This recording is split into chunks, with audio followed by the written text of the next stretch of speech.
Okay, so good morning to everyone and welcome to the webinar on PCI, DSS and a means to an end and an end in itself. I'd like to introduce you to David Froud, who's the lead PCI DSS consultant at TwoSet Consulting, who will be presenting the webinar today. And before I hand over to David, I would just like to run through with you. I'm sure most of you have logged on to the webinar before, but for anybody that hasn't, just with regards, if you want to ask any questions, you can ask throughout the presentation and you can do it in two forms. You can write the question in the question section and I will obviously ask that question for you. That's not a problem. However, if you'd like to ask the question yourself, just put your hand up. You'll see a little hand which raises, and if you click on that, I will see that the hand goes up for you to ask a question. And I can then unmute you and allow you to ask David that question. So please feel free to ask questions throughout. And of course, any questions that are gathered, we can always ask at the end as well. So yeah, we're happy to do that. So now I'm going to hand over to David today to lead you through the webinar. Thank you. And thank you very much indeed, much appreciated. Thank you all for joining and good morning for this presentation on PCI and security. PCI and security, as you can see from the very first line on that slide there, compliance is not security. We've all known this, we've known this forever. Security is something very different, it's above and beyond. Compliance is just a point in time. Compliance is something that you have to prove at a certain time to a certain person, whether it be internal or external. In this case, it's to the card brands. But that is not security. That's compliance enough for them. So I'm not going to go through these slide by slide. This is just a brief overview of the stuff that we'll get to. But far more importantly than me talking is you guys asking questions. I'm going to raise some subjects. I'm going to be contentious like I normally am. And then if something occurs to you, then please ask. Webinars are very frustrating. You know, I cannot see your faces. I cannot see the confusion or, in this case, the boredom. All I can see is my screen. So please ask questions. Please be interactive. And if you don't feel comfortable doing that here, then please ask us questions afterwards. We are here to help. But what I'm trying to get to in this presentation and what TwoSet is trying to drive into the market is perhaps an obvious thing. Perhaps you've heard it before in that PCI is just a foundation. Compliance is just a foundation. Any security control that you put in place is just the start. That is not security. You can throw a firewall on your perimeter. You can have FIM. You can have encryption. You can have all of these things in place. But if you're not managing them, if you're not putting them into a business context, if you're not taking care of these things on a constant cyclical basis, then you are just complying once at a point in time. You are not maintaining your compliance, nor are you maintaining your security posture. So PCI, if you have to get PCI compliant, then fine, do those things, but do them in context. And this presentation is the beginning of understanding how to get that context out of your commercial obligation, that is PCI. This is not a regulatory compliance. This is not the law. This is between you and the card brands. You want to either take credit cards, you want to process credit cards, payment cards, you want to do something with payment cards. You do not have to, it's not a law. It's a commercial obligation. You can just stop taking credit cards if you want to, and then PCI goes out the window. Take cash, take chicken. But at some point, you have to be able to comply with what they are asking of you to take those payment cards. So this is a horrible transition into why are the criminals winning? Well, why is PCI here in the first place? Well, there wouldn't be a PCI if there weren't criminals, so that's a very good start, right?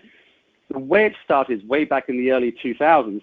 Some senators in the US lost their credit card data to a breach, and they were very upset because it led to identity theft. So they took their enormous power to Congress and said, what are we doing about this? What is happening with the card brands? Why can't they protect data? Why is this happening to us? And what are they going to do about it? The card brand said, before you get too far down that path, Mr. Congress type people, let me take care of it for you. I will take care of this. So they came up with the PCI DSS, the SSC, and all that stuff, stemmed from the bad guys stealing stuff. Bad guys don't obey the rules. You want to know why they're winning and why they will always win? We, the good guys, have to abide by the rules. We have limits. There are things that we can and cannot do. Thieves have no such barriers. They can do whatever they want. You cannot keep up with that. The most you can do is keep your head down. There's a phrase that I absolutely love that the South Africans have, as if you want security, build your fence higher than your neighbors, which makes perfect sense, right? You see a small fence, you see a big fence. Which one do you climb over? Do the same thing in security. There are people out there who haven't even heard of security. Their fences are really small. You have heard of security. You have to do PCI. You have to do something. You are building your fence higher than it normally would be, but you really have to go higher than that. PCI is not going to get you the high fence that you need. But if you have to do something, you have to do security. You have to get PCI compliant. There are 12 requirements in the PCI DSS that provide a minimum, and I do mean that, a minimum level of assurance and protection around a single form of data. That's what it's designed to do. It wasn't designed to be security. It wasn't designed for anything else. This is just about cardholder data. This is just about protection enough. So if you have to do this, why would you stop there? There's a really cheesy phrase that you've all heard. If you shoot for the moon and miss, you land amongst the stars. It's so cheesy. But if you miss with PCI compliance, you're not even out of the cannon yet. You haven't even got anywhere. You really have to do more than this. And PCI can be a foundation, but only if the business gets involved. It has to be in a business context. Security, we are just enablers. All we do is enable the business goals. If we don't know what those goals are, how can we possibly enable them? PCI compliance has to be part of that enablement. The wider business. If I was to get you PCI compliant or even ISO certified, I got you also GDPR compliant, I got you whatever is over your head. Are you in banking? You have all these banking regulations. I can get you compliant with all of those regulations. Are you selling more of what you sell just because you're compliant? It's very unlikely. The wider business context is, do bad things not happen to you? That is an ROI in and of itself. But security goes even further than that. Security says we have to know about everything. We have to know where all the data is. We have to know where all of our equipment is. We have to know the skill sets of all of those people who are touching that data and touching that equipment, which means that the security people and the security compliance programs have their fingers in every single pie. That means as a business, you get us involved from the very beginning, and you have business transformation in your future, digital transformation. Do you have competition that has come up with a new product that you have to now compete with, but you can't because you can't change quick enough because you don't know what you've got? Yes, there is a definite positive ROI in good security, not just anti-negative. And then finally, going above and beyond. That's what we're talking about here. It's very easy to go above and beyond what PCI asks you for. Very, very easy. And we'll give you some examples of how that is. Hang on one second. There we go. Who is 2Sec? Won't bore you with this. 2Sec is here to help you. 2Sec has the experience and has the staff and has the ability to help you do everything that I'm saying in this presentation we can do for you, or help you do it for yourselves is more important. There are 4 kinds of consultant that I would label. You have auditors come in and say yes and no. Well, that doesn't help me. I know I'm not doing it. I need help, but no isn't going to help me. Then you have an assessor, which PCI stops at assessor. Assessors say, that's not quite right, but those other things you are doing kind of make up for the intent of PCI. So they assess your program and say yes or no whether or not you're compliant. Above that, you have consultants who can do everything the assessor does, but then say, here's some options. Here are some things you can do to fix it. I have seen, in my experience, I have seen people do this and that fixed it, or that and that fixed it. A consultant really helps. 2Sec goes one stage further. We teach. If you need me back 2 years in a row to do the exact same thing, I have failed you in year 1. My job is to teach you what I know so you can do it for yourselves. Security, you can outsource portions of it by all means, but if you can't take that skill set in-house and do it yourself, that's a real issue. I have to be able to impart my knowledge to you so that you come back to me later and say, we've done this much and we've operationalized this. How do we go higher? How do we get better? ISO and all the other frameworks like that say, how do you continuously improve your security? Because the bad guys are always getting smarter and better and more vicious. You have to do the exact opposite to them and make yourself less vulnerable.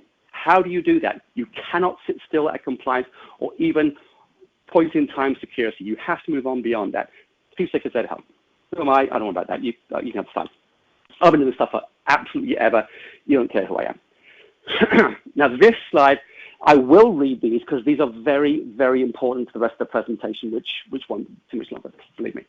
It's not about compliance. The card brands don't care about compliance. Nobody cares about actual compliance.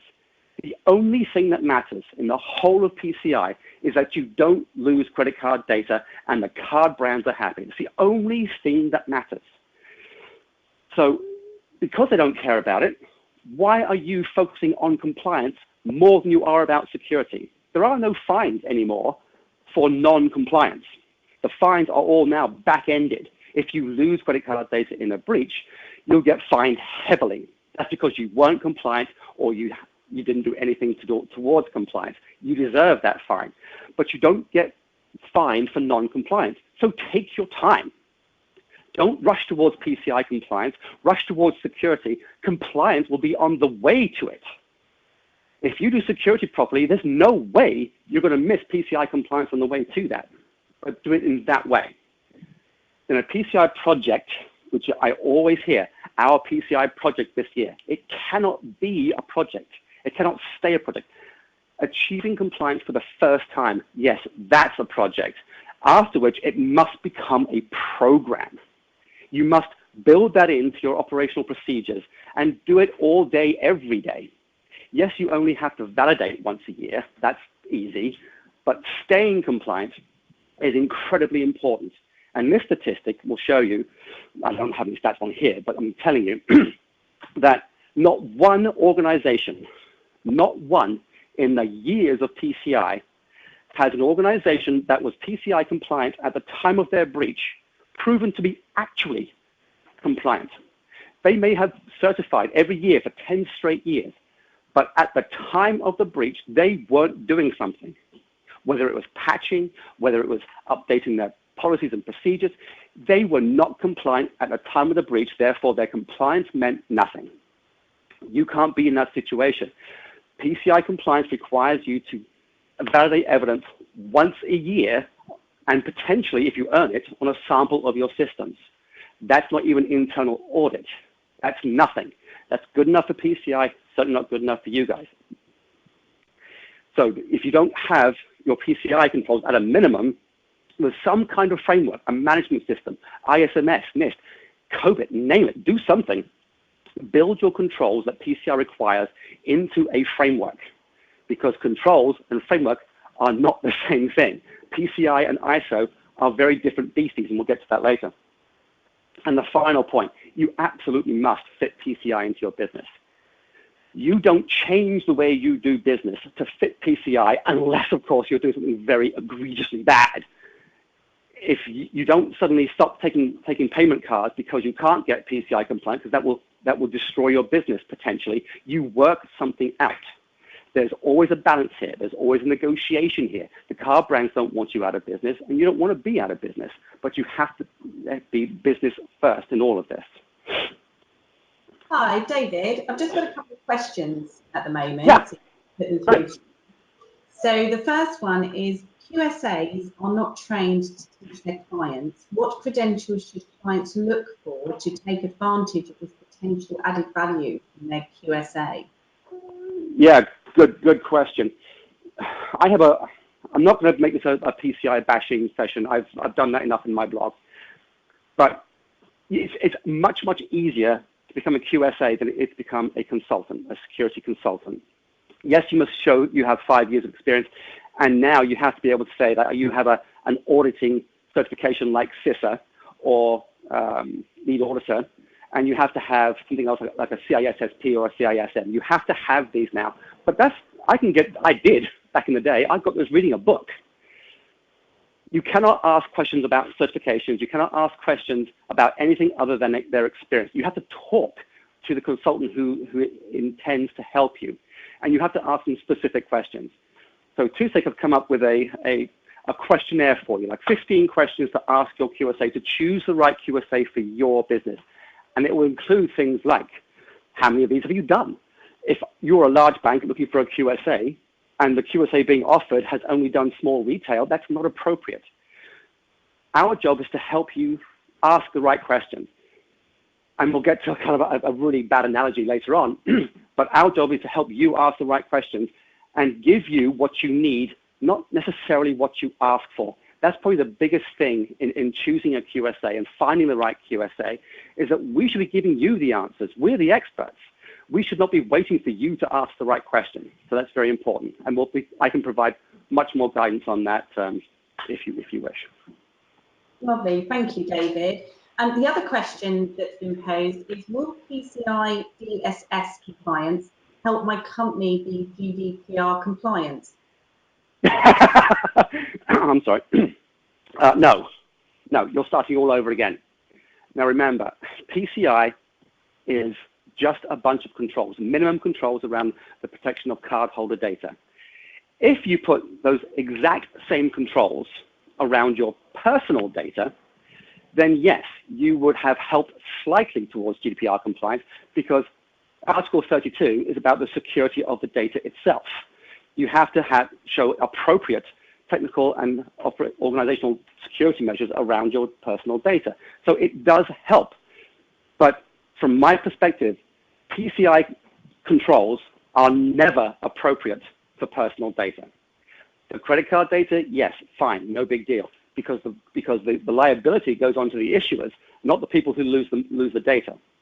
Personal data is far, far, far more serious and sensitive than credit card data. So no, it helps, but a tiny fraction of 1%. Thank you, David. Now I have got another question, and hopefully you don't cover it later in your presentation, but does PCI DSS compliance help my company demonstrate good practice with respect to the EU's NIS directive? Again, that's just a framework around your entire organization. It's important to realize that PCI, the standard itself, was written, again, to protect cardholder data. The risk assessment that every business should do, the start of all your security programs, everything you do in security starts with a risk assessment.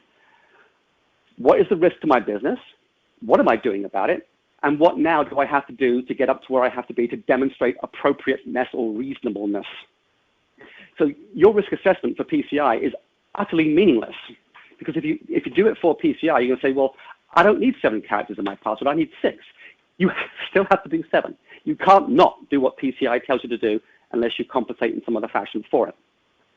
PCI DSS stops where your business cares the most, staying in business. There is one bullet point in one requirement down there in incident response that says disaster recovery and continuity procedures. But in reality, that's none of the card brand's business. If you are suddenly out of business, you stop processing cardholder data, that's none of their business. That's your business.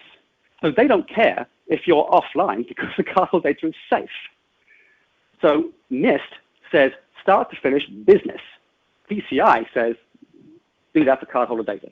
So again, kind of like GDPR, kind of like anything else where they only request appropriateness, PCI cannot demonstrate appropriateness for anything else other than cardholder data.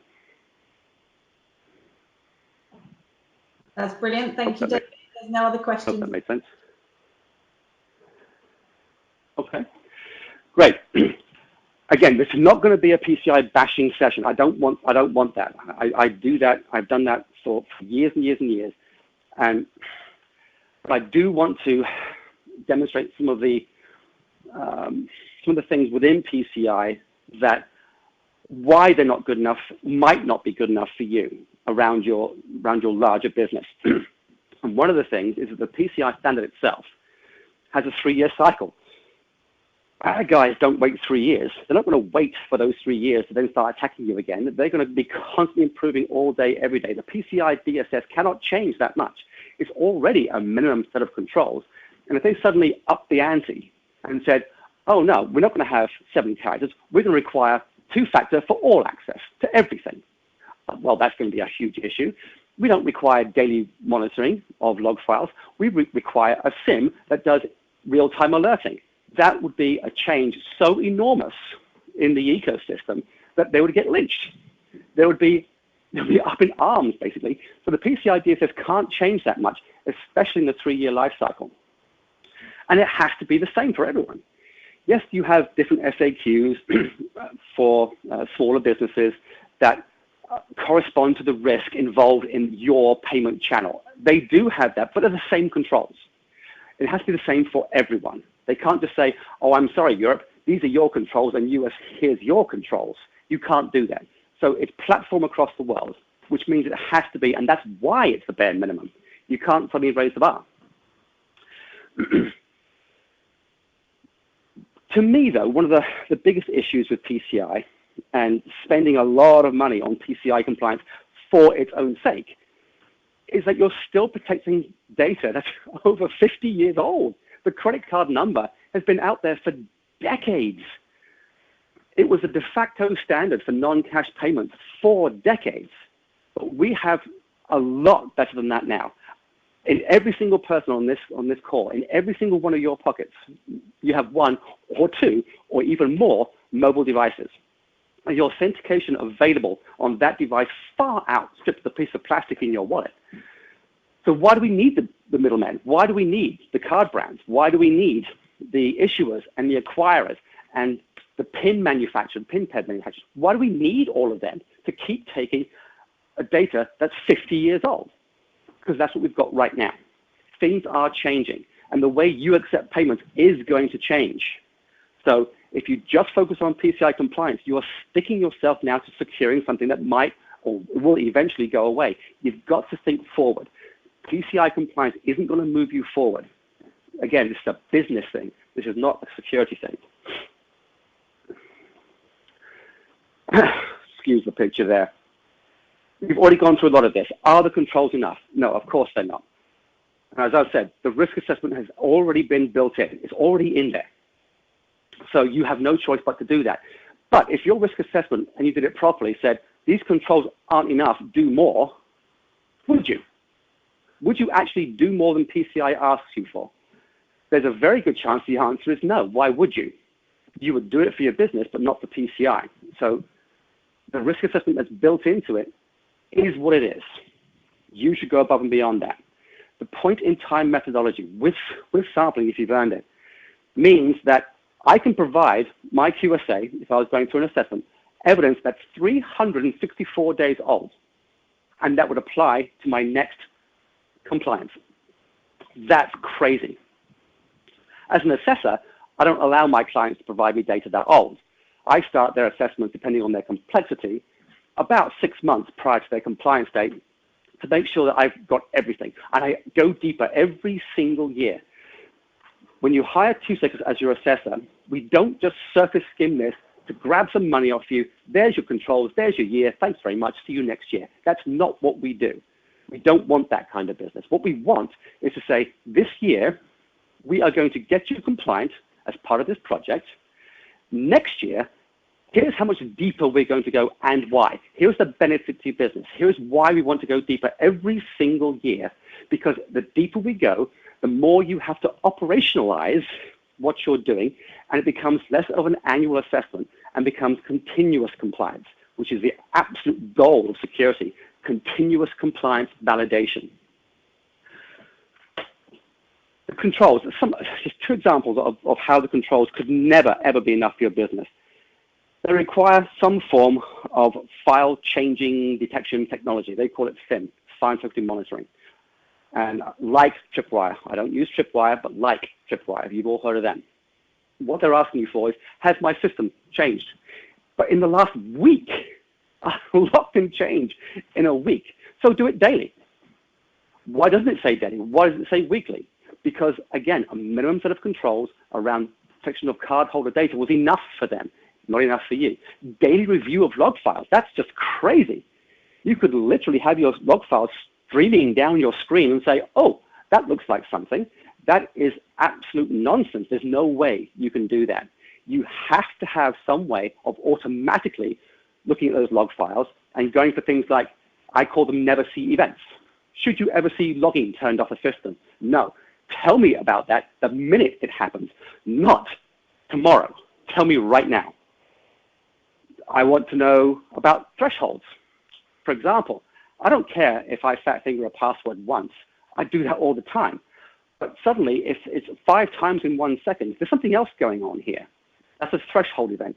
And you have to maintain a year's worth of logs for PCI anyway. Why don't you do some trending? That system logs like this throughout the course of the year. You cannot do these things manually. You have to have some form of centralized logging, which all by itself is the only thing I ever recommend. I never use the word recommend either. Recommend is something that if you do it, it doesn't work, I get the blame. But centralized logging, I absolutely recommend that you do that. Otherwise, you can't do logging or, more importantly, incident response correctly. PCI doesn't have incident response. It has recovery and then alerting for forensics. That's not where you need to be. Again, self-recovery, business continuity, and no governance. The word governance appears nowhere in the PCI DSS or any of the documentation that comes out from the PCI DSS, from the DSSC. There's no governance. Who runs this? Who runs your change control? Who controls your risk register? Who owns the coordination of all your policies and procedures? Who translates the business, the CEO, board of directors, who translates their goals into technical requirements? If you don't have governance, then you have complete silos like your organization. You can never have security when you have a siloed organization. And accountability, they've added something to say the CEO must sign off on a PCI chart or whatever it is. But that's not accountability because they don't care. Real accountability is when the CEO is driving this process, which I've only ever seen once in 15 years. One of the biggest issues another biggest issue is the reporting of your compliance. Unless you're a level 1 merchant or a level 1 service provider, in other words, if you process 6 million single brand transactions on an annual basis, you're a level 1 merchant like John Lewis and Boots, etc. Very, very few of those. If you're a service provider that processes 300,000 transactions annually on behalf of your clients, then you're a level 1 service provider. And only then do you actually have to do a full report on compliance and validate it through a QSA. Otherwise, you're doing it yourself. That's what it means by a self-assessment questionnaire. You don't even have to have any experts involved. You can tick the boxes, send that to your acquirer, and you are done for the year. How is that security? Because that's what happens a lot. You can fake compliance because, and this, I hope there's no acquiring banks on the line here, because the acquiring banks, they hate PCI more than anybody else does. Why wouldn't they? They have thousands and thousands of merchants to get compliant because the card brands told them to.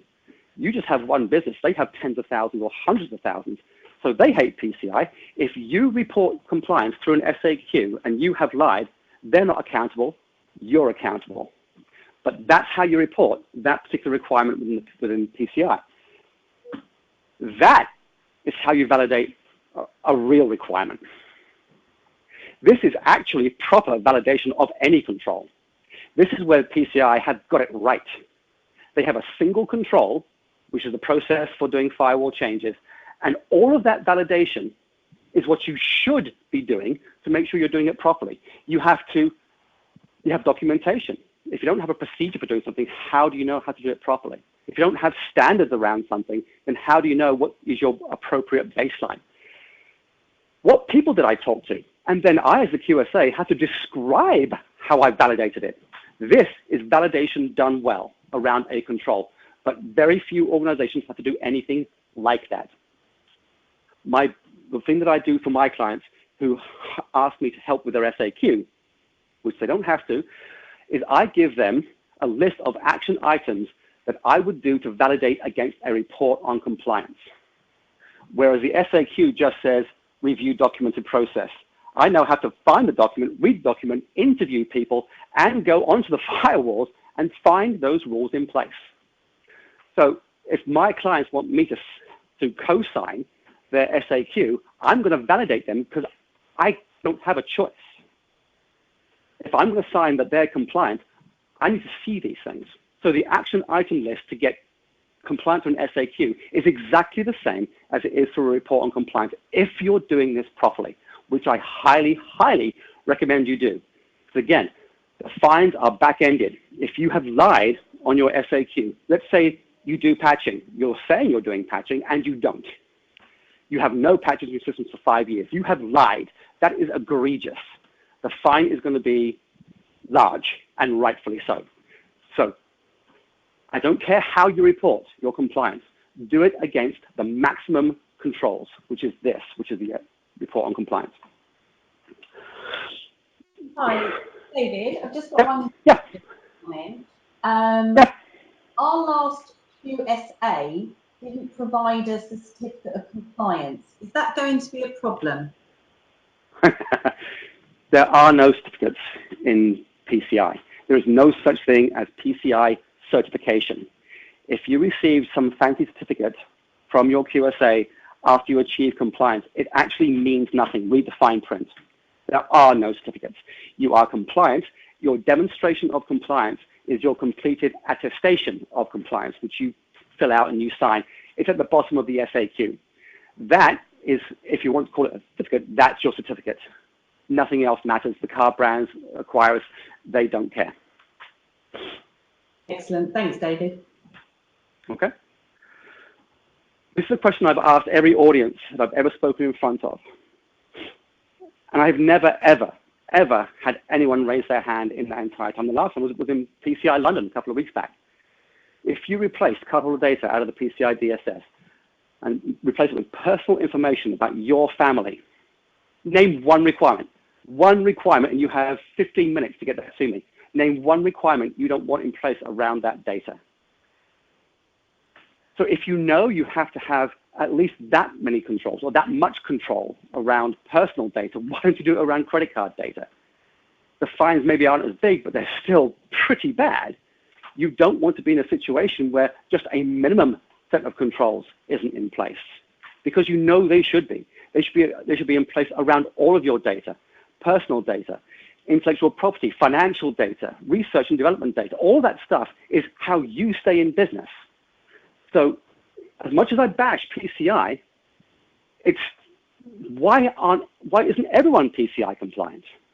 They should be, because the controls aren't that much. It's hard to achieve compliance, but it's very easy to maintain compliance if you put it into a larger context. Again, a business context.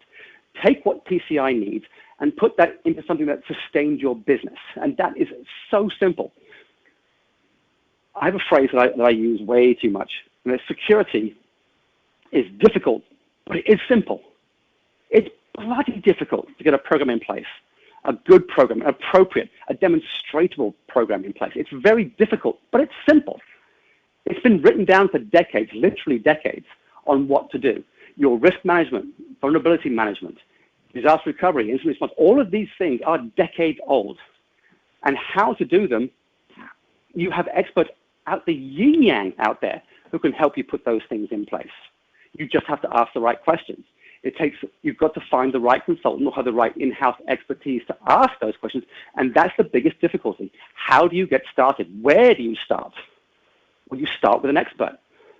And I had this very poor analogy that I'll get to. Here, it's a horrible analogy, and arrogant too, because comparing security with medical professionals is pretty bad. But if I have a headache, I might take an aspirin. I might try and do something about it. If it doesn't go away, I'm going to go to the doctor because I know that the doctor is an expert in my issue. I have a headache. I go to the doctor. I'm not a doctor. I don't know what's wrong, so I go to them. Because even if they can't help me, they know somebody who can. They can direct me to a specialist and say, okay, well, I can't help you, but this person I know can, because that is their field of expertise. That person, by name, them, over there, off you go. That person says, oh, that's obvious, because it's still simple. They are an expert in this field, so they say, go and do these things. Now, those things can vary, obviously. They might say, take these aspirin instead, or take paracetamol, whatever it is. Or they might say, no, you have a real issue here. You need a 24-hour nurse. What happens in security all the time, especially in PCI, when you get dumped, the PCI DSS on your desk, go and get us compliant. The first thing you try and do is throw technology at the problem. You try and go straight to the 24/7 nurse. That is wrong. I don't care what position you are in. You might be just starting. You must start where it makes sense. You ask the experts the right questions. Do not throw technology at PCI, even though it calls for a lot of it. It calls for firewalls and routers and encryption and FIM and anti-malware. It calls for a lot of that. But behind each one of those technologies is an intent. And the intent is always protect credit card data. That's always the intent. If you have other ways of doing it, if other things you are doing negate the PCI requirement, then do that. Do what your business requires, not what PCI asks you for. And that sounds pretty bad from a QSA, but that's really what it's all about. This is an unfair diagram. It's unfair. I compared the PCI DSS controls to the ISO 27001 framework. You can't compare a framework to controls, but what I did is how much does this control in PCI, how much does that meet the intent of what the framework is asking me for? In other words, how close does it get me towards an ISO alignment if I put all these controls in place as is? And it does not fare well. Again, it was never designed to, but it does not fare well, does it? All of those lacks right there are because there's not enough controls in place to achieve ISO alignment, let alone certification. The job of your organization is to be able to compare your security controls to an appropriate framework, an appropriate level of framework, and add the controls that get you there. If you went above and beyond what PCI asked you for, just in their controls, if instead of saying, I want 7 characters, upper, lowercase, etc., you went, I want 12 characters, then you've gone above and beyond. You're getting closer to appropriate security. And that's the goal. You must be able to define appropriate security for you and get yourselves there. Your maturity is actually that. Your risk management process is going to give you a maturity requirement for your business. Very few organizations require massive maturity. You just don't need it. The last thing you want to do is have the best of breed security in an organization that doesn't require it. That's a very good way to lose your job if you're a security expert. If you don't need it, don't buy it. You would not spend £100,000 to fix £1,000 worth of data. The other way around, of course you would.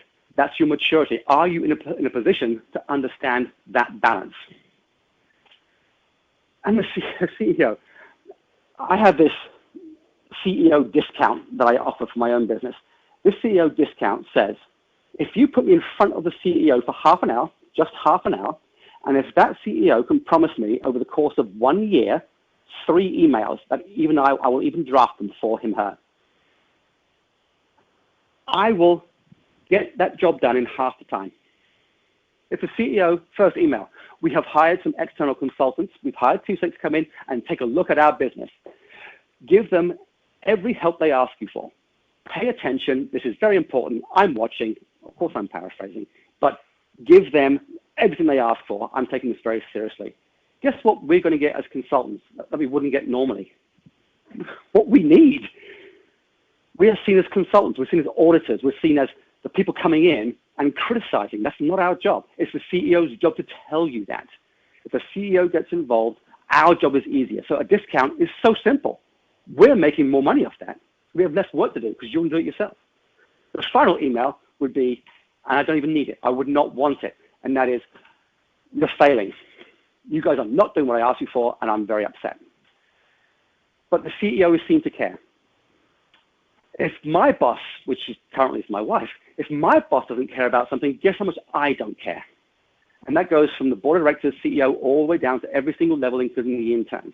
You must get the CEO involved if you ever want PCI to have benefit to your business. And that's a maturity. Don't bother reading that. You can have the slides. But you must choose maturity to where you get to. And in the assessment, the consultant or the teacher comes in and gets you to that level of maturity. And if you can't maintain that level of maturity, then you don't have the right program in place. You must maintain these levels. You cannot do that at a point in time. You cannot do that with PCI as your guiding principle. You must do that with a framework, and it must come down from what does a business need to stay in business. That's the only goal of everything that we are doing in this call now. You want to stay in business, and you want to grow. You want to be profitable. You want a job for life. Whatever it is you want, it's not through PCI. It's through staying in business. So put PCI into that context, and you'll be a lot happier. If you want to know about how to go above and beyond in some of these things that we've spoken about, some of the controls within PCI, I wrote a series of blogs, too many blogs, years ago on davidfroud.com on how to go above and beyond each of those controls. This is what PCI asks you for. This is what you should be doing for your business. Have a read if you want to. It's entirely up to you. A lot of reading. Thank you very much. Much appreciated. Please ask more questions. We have plenty of time. I'm here to help. Thank you, David. That's really appreciated. I'm just going to check through and see what other questions we have. If you could just bear with me a second. Certainly. Okay, so we have one question. I know it's a self-assessment questionnaire, but is there any benefit to having QSA help? Further, should they sign it? Kind of addressed that throughout the talk.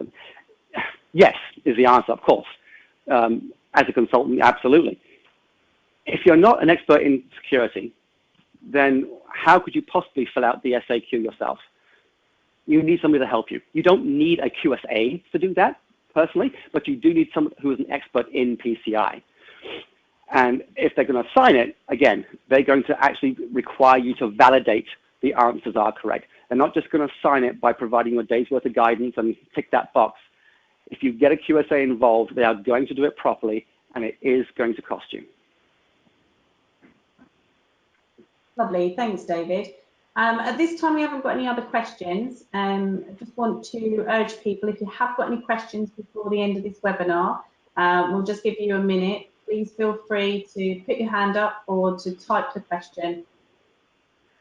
And if not, if you don't feel comfortable doing that, then right there on the screen is my email address. You can ask your questions of me directly. So we've just had one question come in. When should we start the process of reassessing annual compliance? That depends on your business, the complexity, the size of your business. The way as a QSA I would always do this, regardless, is I would say 6 months prior to your compliance date, start. If you are an average organization, there is a lot of evidence that as a QSA I'm going to require you to provide. I want to give you time to collect that evidence, and I don't want to collect evidence that's more than 6 months old. Even that's kind of pushing it.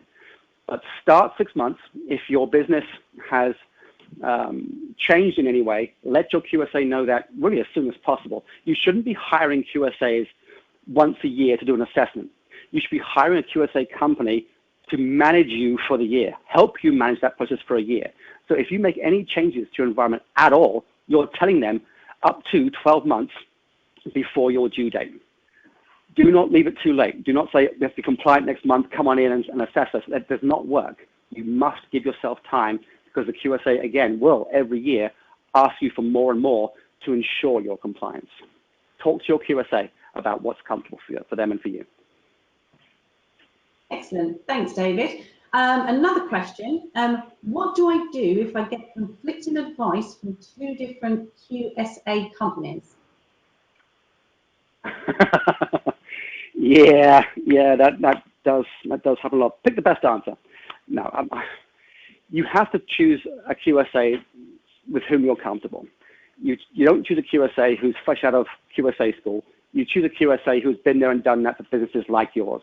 If you don't trust, and I don't use the phrase trusted advisor, that's way above and beyond what any QSA is ever going to be. A trusted advisor is someone who can, at the very highest level, help your business.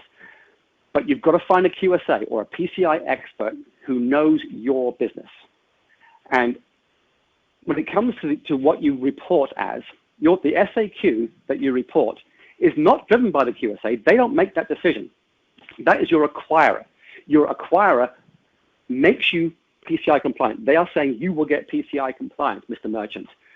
They should, right at that stage, tell you, because you have this transaction volume and because you have these payment channels, whether it be e-commerce or face-to-face, you will fill out this SAQ. They should tell you that. If your acquirer has not told you which SAQ to complete, that's their problem, not your QSA's. But what you can do, if you have a good QSA, is they will have that conversation with you to them to discuss that and to negotiate for you. Brilliant. Thanks, David. Right, this is quite a long question, so bear with me. Are there any security frameworks specifically that you as a consultant see as the most popular or useful to support the PCI DSS in kickstarting a wider security program? For say a business is maturity level 1 or PCI DSS is the first thing you've ever done relating to security. For example, NCSC, 10 steps, Cyber Essentials, ISO 27001 and NIST. Yeah, from my perspective, there are two that are really the de facto standards across the majority of the globe. Here in the EU, it's the ISO 27001. Others may prefer COVID, what have you, but that's more of a governance framework. The 27001 was actually named within the data protection guidance issued by the ICO. So if the ICO see the ISO 2001, if they see that as a framework from which you can demonstrate appropriate security, then why wouldn't you use it? It's a good standard. However, in the US, NIST is the bigger one. It's the one the federal government uses over there. So ideally, you don't pick one because not one is appropriate to your business. You're going to have some idiosyncrasy. You're going to have something going on in your business that does not make either of those. So use a combination of them. There are things within ISO that you might not want to do, so don't do them. You don't have to, as long as you are picking up that in some other framework where you can demonstrate appropriate security to your business. They are called frameworks for a reason. They are not to be followed by rote. They are frameworks where you build everything else around them. Choose the right ones for you. From my perspective as a consultant, the thing that I've always done is I have combined ISO and NIST into key domains assessment. So between those two, there are 20 key domains like risk management, vulnerability management, legal, incident response, etc. These are key domains where you choose the right level of maturity against the frameworks, against a key domain, and do that instead. That you can demonstrate, that you can maintain, because only that's appropriate.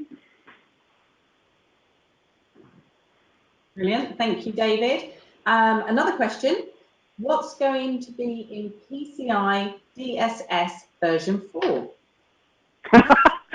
No, not much. Not much. I mean, if you read what they intend to provide, it actually sounds as though they're going to come away from the definitive standards and make it a little more risk-based. They say they want to make it appropriate to the risk level. You can only really do that by completely upping the bar in terms of the control definition. The other way of doing that is to say, if you do it risk-based, now you have to demonstrate the risk to your business and how you have met the intent of the increased threat landscape. So what I think that they're doing, what they're trying to do, is get away from the black and white controls. You must have, for example, 7 characters, upper, lowercase, blah, blah, blah, and then saying, what are you doing for access control? Prove it. I hope that's what they're doing. You're not going to see anything dramatic. You're going to see, if anything, you're going to see more risk-based approach. That's great. Thank you, David. I just want to take this opportunity to thank David very much today. And I'm just going to unmute Alan Jenkins from TwoSec, just for him to say a few words. There we go, Alan. Thank you very much, Ali. David, I just wanted to say thank you for sharing your knowledge with your usual passion and insight. I think it's been a pretty valuable 50-odd minutes. and I hope those who have been listening intently have learned something from you. I know you're available, and so are we, to help answer any further questions, but I think you've taken our presentation, our 20 minutes from 2 weeks ago, and taken it a step further. So thank you very much for that. Thank you. Thank you, Alan. So I'd like to take this opportunity to thank you, David, very much, and to thank 2SEC Consulting for this brilliant presentation and webinar. We will have a recording of the webinar which will be available, and I will let everybody know that's attended when that becomes available. As I say, if there are any questions that you have of 2SEC, their details are on the slide, and I know that some of you have already asked for your details to be passed on. Please let us know if that is the case. More than happy to introduce you to David and Alan and Salvatore. So thank you very much for attending the webinar today. And as I say, we'll let you know when the recording's available. Take care. Debbie, Alan and CREST, thank you guys so very much for this. Much appreciated. Thank you.